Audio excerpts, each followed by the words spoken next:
Bar association ఎన్నికల్లో బీసీలను గెలిపించాలన్నారు జాతీయ బీసీ దళ అధ్యక్షుడు దొండ్ర కుమారస్వామి.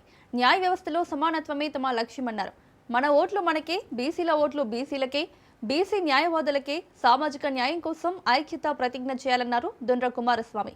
హైకోర్టు, జిల్లా కోర్టులు, మున్సిఫ్ కోర్టుల్లో ఈ నెల 26న నిర్వహించనున్న అడ్వకేట్ బార్ అసోసియేషన్ ఎన్నికల్లో బీసీ న్యాయవాదులను గెలిపించాలని పిలుపునిచ్చారు. రాష్ట్ర వ్యాప్తంగా ఉన్న బీసీ న్యాయవాదులను గెలిపించుకోవాల్సిన బాధ్యత మనందరిపై ఉందని స్పష్టం చేశారు. ఈ సందర్భంగా సోమవారం హైకోర్టులో పర్యటించిన ఆయన పోటీలో ఉన్న పలు బీసీ న్యాయవాదులను కలిసి మద్దతు తెలుపుతూ ప్రచారం నిర్వహించారు. ఐక్యంగా ఓటు మార్పిడి ద్వారా న్యాయ వ్యవస్థలో బీసీ ప్రతినిధుల సంఖ్యను పెంచుకోవాల్సిన అవసరం ఉందన్నారు.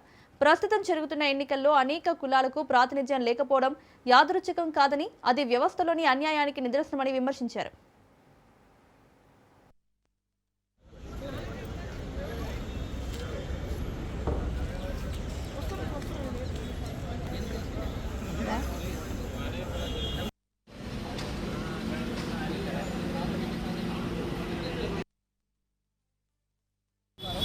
ఈరోజు తెలంగాణ రాష్ట్రంలో హైకోర్టులో, జిల్లా కోర్టులో, మున్సిపల్ కోర్టులలో ఈరోజు బార్ అడ్వకేట్ అసోసియేషన్ ఎలక్షన్లు 26 తారీఖున ఉన్నాయి. ఇది చాలా కీలకమైన సందర్భంగా తెలియజేస్తున్నాను. మన ఓటు మనకే, బీసీల ఓటు బీసీలకే అనే నినాదము ఆత్మగౌరవంగా నినాదంగా మారాలని, పోరాటానికి నినాదంగా మారాలని, న్యాయ వ్యవస్థలో కూడా ఈ యొక్క సామాజిక న్యాయం, సమానత్వం జరగాలని సందర్భంగా తెలియజేస్తున్నాను. దశాబ్దాలుగా బీసీలు ఆర్థికంగా, సామాజికంగా, రాజకీయంగా అణిచివేతకు గురవుతున్న విషయం తెలిసిందే.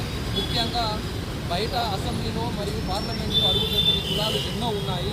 అలాగే ఈరోజు ముఖ్యంగా న్యాయ వ్యవస్థలో కూడా ప్రాతినిధ్యం లేని కులాలకు కూడా అవకాశాలు రావాలి, బీసీలను గెలిపించుకోవాలని సందర్భంగా తెలియజేస్తూ ఉన్నాను.